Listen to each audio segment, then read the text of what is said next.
धर्मराज युधिष्ठिर 7 अक्षौहिणी सेना के स्वामी होकर कौरवों के साथ युद्ध करने को तैयार हुए।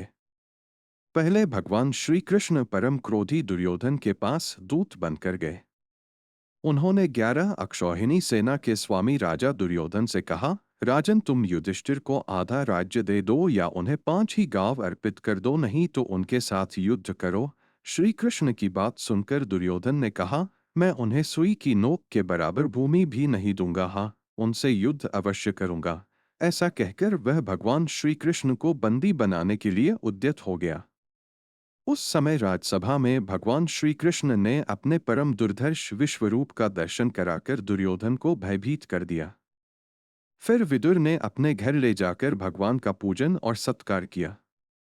तदंतर वे युधिष्ठिर के पास लौट गए और बोले, महाराज आप दुर्योधन के साथ युद्ध कीजिए। युधिष्ठिर और दुर्योधन की सेनाएं कुरुक्षेत्र के मैदान में जा डटी।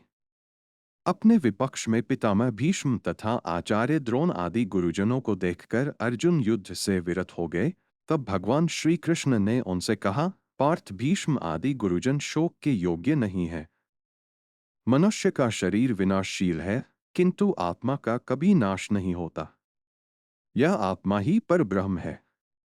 मैं ब्रह्मा हूं, इस प्रकार तुम उस आत्मा को समझो। कार्य की सिद्धि और असिद्धि में समान भाव से रहकर कर्मयोग का आश्रय ले क्षात्र धर्म का पालन करो।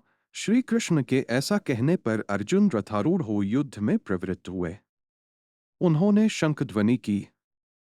दुर्योधन की सेना में सबसे पहले पितामह भीष्म सेनापति हुए।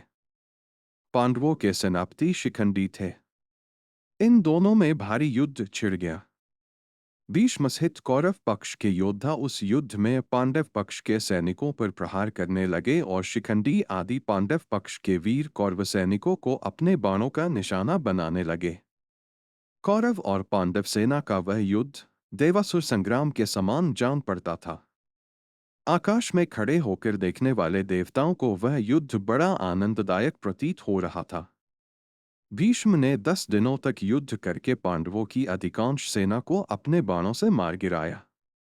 अगर यह वीडियो आपको पसंद आई हो तो लाइक, कमेंट और सब्सक्राइब जरूर करें। मिलते हैं अगले इसी तरह की रहस्यमय वीडियोज में। मैं आपका दोस्त दिलीप सुथार।